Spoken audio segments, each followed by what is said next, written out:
안녕하세요. 이번 시간에는 고수개발자 필수 공부 2편 스레드 공부가 필요한 이유에 대해서 말씀드리도록 하겠습니다. 일단 스레드가 뭔지부터 얘기를 해야 되는데요. 스레드는 쉽게 말해 하나의 흐름을 뜻합니다. 그래서 여러분들이 프로그래밍을 할 때 처음에 이제 하나의 흐름을 받게 돼 있어요. 누구한테? 운영체제한테 흐름을 하나 받고 시작을 한다고 생각을 하면 됩니다. 그래서 그걸 뭐라 그러냐? 메인 스레드라고 얘기를 해요. 근데 이제 메인 스레드 하나로만 프로그래밍을 하면, 이제 만약에 게임을 만든다고 하면 이 그림을 보시면 내 캐릭이 움직이는 하나의 흐름을 받았어. 그래서 내 캐릭을 키보드로 조작을 할 겁니다. 그런데 문제는 내 캐릭 하나만 제어를 해서는 적군 캐릭터를 움직일 수가 없어요. 그렇기 때문에 내 캐릭터가 있는 이 메인 스레드에서 새로운 백그라운드가 뒤를 뜻하잖아요. 새로운 스레드를 그냥 만들어 주는 거예요. 그러면 적군 캐릭터의 움직임을 제어할 수 있는 하나의 스레드가 만들어졌겠죠. 자, 이게 스레드입니다. 그래서 두 가지의 스레드, 내 캐릭터 스레드, 적군 스레드. 뭐, 이걸 크게 보면은, 나시 스레드, 뭐, 몬스터 스레드, 뭐, 아이템 스레드, 뭐, 등등등등 그 스레드는 개발자가 하고 싶은 대로 자기가 얼마든지 만들 수 있습니다. 흐름은 하나로 시작하지만 여러 개의 흐름을 만드는 거죠. 마치 이렇게 총알을 하나를 날렸는데 슈팅 게임에서 그게 이렇게 쫙 하면서 총알이 여러 개가 나갈 수도 있겠죠. 뭐 그래서 총알이 만약에 100개가 있으면은 100개당 스레드를 다 만들어도 되는 거고, 뭐 안 만들어도 만들 수는 있으니까 뭐 그거는 개인 마음이죠. 그래서 하나의 이제 제어가 필요한 코드로 제어가 필요한 하나의 흐름을 뜻해요. 그래서 이거는 프로그래밍의 거의 기본에 가까운데 의외로 그러니까 직군에 따라서 조금 이렇게 잘 모르시는 분들 진짜 많았어요. 스레드가 없으면 어떤 문제가 생기냐. 울티마 시리즈 1편 보면 되는데요. 사용자의 입력값에 지배당할 수 있다. 이건 좀 이상하게 썼는데 제가 응용 프로그래머라면 당연히 다 알아야 하는 개념에 가깝고, 울티마 1편 보시면 알 수 있는데 이게 울티마 1편인데요. 실행을 시키면 보시면은 되게 옛날 게임이죠. 보시면 캐릭터 가만히 있으면 이제 어디선가 이렇게 그 적군도 같이 움직이는 경향이 있어요. 그러니까 캐릭터가 움직여야만 이게 뭔가 움직이는 이런 느낌이 보이거든요. 그러니까 이게 적군이랑 같이 나오는 페이지 봐야 되는데,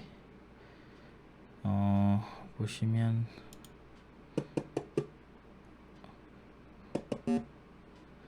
자, 그냥 설명으로만 하자면 만약에 적군이 있으면 동시에 한 번씩 딱 이렇게 같이 움직여요.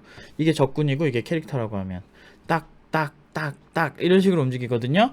그러면은 보통 우리가 게임을 할 때 내가 가만히 있어도 상대방이 나를 공격을 하면 내가 방어를 안 하면 그냥 죽어버리잖아요. 근데 이렇게 적군이랑 동시에 한 턴씩 같이 움직이는 이런 형태가 돼버리면, 사용자가 입력하지 않으면, 그러니까 키보드 값을 입력하지 않으면 그냥 멈춰버리는 현상이 생길 수가 있어요. 요즘은 이런 게임이 없지만 옛날 게임을 보면은 저런 성향을 띠는 게임들이 꽤 있어요. 물론 이제 스레드가 울티마 자체에도 없다라고 볼 수는 없는데, 이제 이런 스레드 같은 거를 자유자재로 쓸 수 있게끔 각 언어별로 이제 스레드라고 하는 클래스들을 많이 제공을 하거든요. 그래서 그거를 잘 활용하시면 훨씬 쉽고 편하게 만들 수 있어요. 물론 옛날에는 그런 개념을 제공하지 않았을 때 직접 짤 수도 있어요. 실제로 하려면 할 수는 있는데 훨씬 복잡해지고 코드가 더 길어지는 경향이 있어서 좀 귀찮긴 해요. 공부용으로 시키기에는 참 괜찮은 주제 중 하나긴 한데, 요즘엔 굳이 뭐 그거를 제가 어렸을 때 배웠던 것처럼 할 필요 없는 것 같아요. 근데 어쨌든 울티마 시리즈 1편을 보시면 되고요. 저런 이렇게 내가 가만히 있어도 적군이 날 죽여야 좀 다이내믹하고 재밌는 게임이 되잖아요. 그래서 이런 흐름들을 많이 만들어야 될 때 스레드가 필요하다. 그러면은 일단은 근데 웹 개발자들이 의외로 스레드를 잘 안 봐요. 근데 웹 개발자들이 안 보면 안 되는 게 프론트든 백엔드든 마찬가지인 게, 웹서버라고 하는 게 보통 이제 동시에 서버는 하나고 동시에 여러 명이 요청을 해서 들어오는 구조잖아요. 그렇기 때문에 이 구조도 사실은 1번 사용자, 2번 사용자, 3번 사용자를 처리를 할 때 각각의 각각의 사용자별로 하나의 스레드가 부여된 거예요. 스레드 하나, 스레드 둘, 스레드 셋.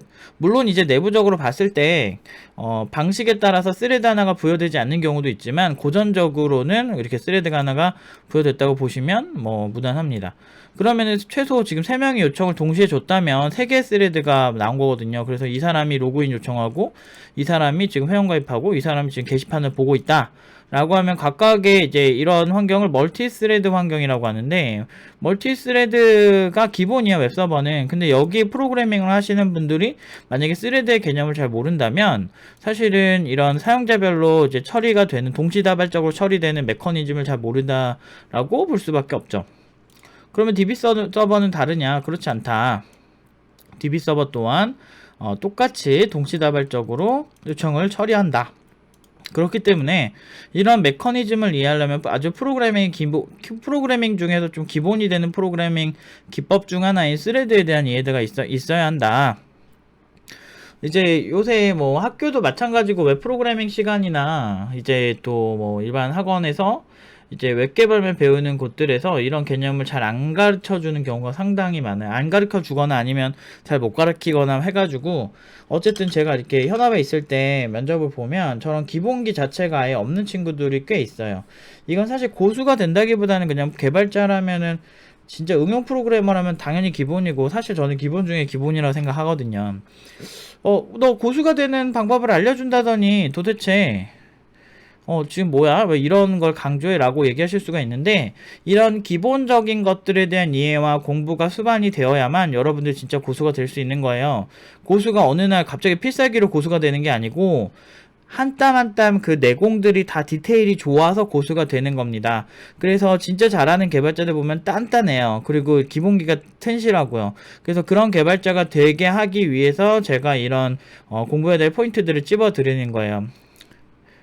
자, 그러면 이제 프론트엔드도 한번 봅시다. 웹브라우저에서 백그라운드 페이지를 요청하는 경우인데, 여기 보세요. 저 파이어폭스인데, 제가 여기다가 이렇게 입력을 하고 댓글을 입력을 했습니다. 자, 지금 입력됐죠. 근데 이거 화면 새로 고침이 있었나요? 화면 새로 고침이 없었습니다. 이 얘기는 뭐냐면 웹브라우저에서 제가 댓글을 입력하는 순간에 화면이 새로 고쳐지지 않고 웹브라우저 자체에서 멀티스레드가 하나가 만들어진 거예요. 스레드가 하나가 만들어지고, 이 스레드의 역할은 백그라운드 페이지에 요청을 하는 거예요.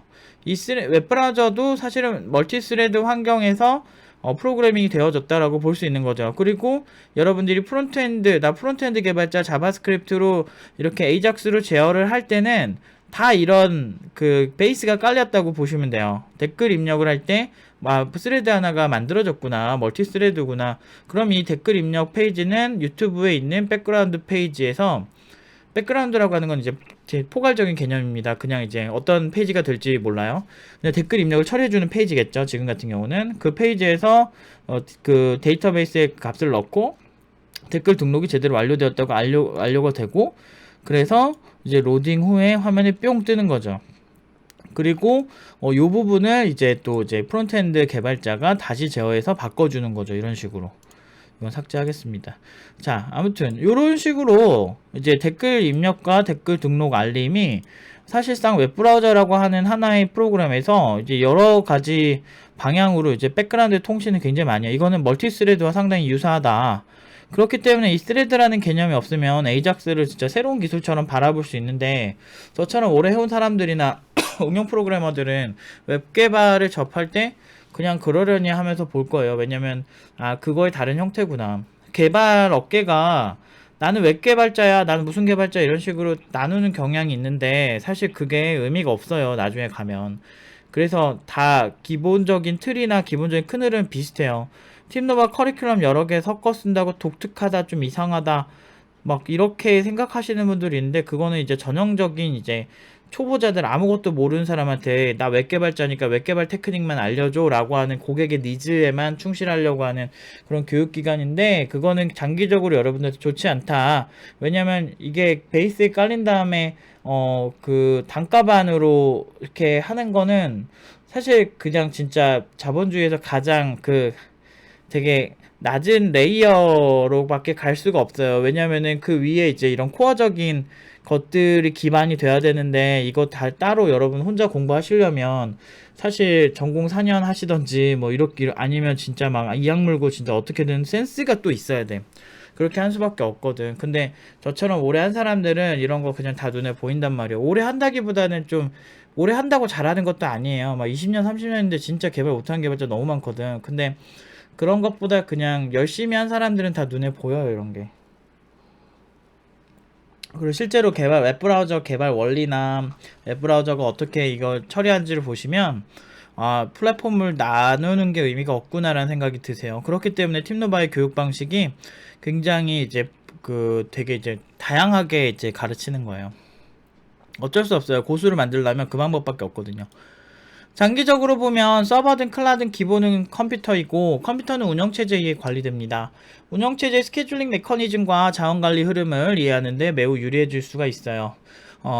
스레드는 이런 스케줄링에서 CPU 스케줄링이라고 많이 이제 배우셨을 거예요, 전공자분들은. 이제 그런 거를 배우시다 보면 CPU의 스케줄링 기법에서 소프트웨어적으로 어떤 방식으로 처리하느냐라고 봤을 때 이제 그 운영체제에서 커널단에서 그 CPU 자원을 활용을 해서 갖고 온 그 운영체제마다 스레드를 이제 관리하는 방식이 조금씩 다릅니다. 그렇기 때문에 그 스레드가 직접 배포됐을 때 내가 소프트웨어적으로 어떻게 처리된다는 걸 알게 되면 이제 응용 프로그래머든 서버 프로그래머든 프론트엔드 프로그래머든 전혀 상관없이 모두 뭘 하든 잘할 수 있다. 보통 여러분들이 뛰어난 CTO 분들을 보실 때 그분들은 뭐가 그렇게 잘하셨길래 왜 이렇게 서버도 잘 알고 보안도 잘 알고 뭐도 잘하고 저거 잘하고 왜 이런 것도 다 잘하지 이런 생각을 하실 수가 있습니다. 그거는 개발이라는 게 큰 공통 분모 코어 제가 말하는 코어 공부가 크게 크게 다르지 않기 때문에 그래요.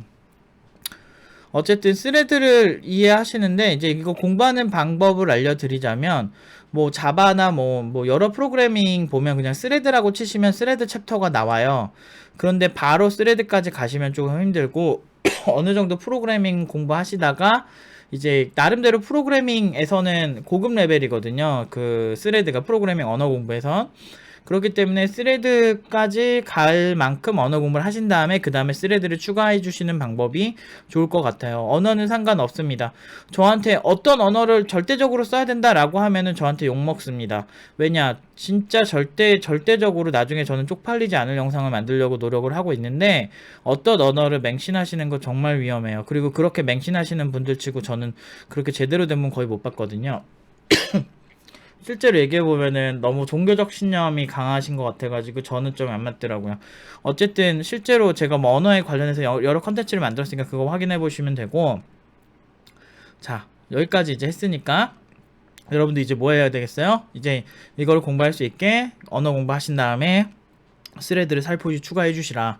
그리고 가장 좋은 거는 그 스레드라고 하는 거를 실습에서 활용을 해보시는 게 되게 좋아요.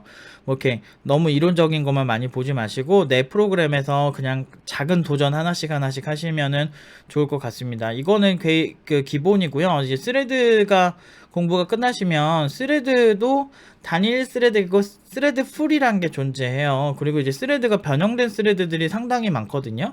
그래서 변형되고 또는 이벤트 같은 걸 좀 더 추가해서 좀 이렇게 유틸성 조금 편의성을 높인 그런 스레드도 존재합니다. 그렇기 때문에 그런 것들도 보시면 좋아요. 그러니까 자바나 파이썬이나 지금 고급 언어라고 하는 이런 언어들의 특징이 C에서는 기본적으로 이런 그 재배포가 좀 약한 경향이 있었어요. 그런데 상대적으로 이제 그 자바나 파이썬 같은 경우는 좀 변형된 클래스들을 많이 제공을 함으로써 좀 재밌게 좀 스레드를 다양하게 활용할 수 있다라는 장점이 좀 있어요. 그런 고급 언어들은 접근성이 좀 낮다는 거죠. C랑 C++에 비해서. 그렇기 때문에 그런 언어들을 그 언어를 선택을 하시면 좋을 것 같아요. 뭐 C샵도 좋습니다. C샵도 좋고 그냥 좀 그 포인터를 직접 다루지 않는 언어들을 조금 추천드려요. 왜냐면 그러니까 C랑 C++ 잘 하시는 분이면은 그걸 활용해서 하셔도 좋아요. 물론 실제로도 멀티스레드는 C랑 C++에서 굉장히 잘 되고 굉장히 효율적이에요. 그렇지만 만약에 처음 하시는 분이라면 저는 C랑 C++로 멀티스레드를 하면 너무 어렵기 때문에 좀 쉬운 언어로 스택하셔서 하시면 좋다. 그래서 파이썬이든 뭐 스칼라든, 그러니까 이거는 거의 모든 언어가 가진 개념이라고 보시면 돼서 자기가 익숙하거나 쉬운 언어로 하시면 잘 될 것 같습니다. 아무튼 여기까지 추천드릴게요. 여기까지 하겠습니다.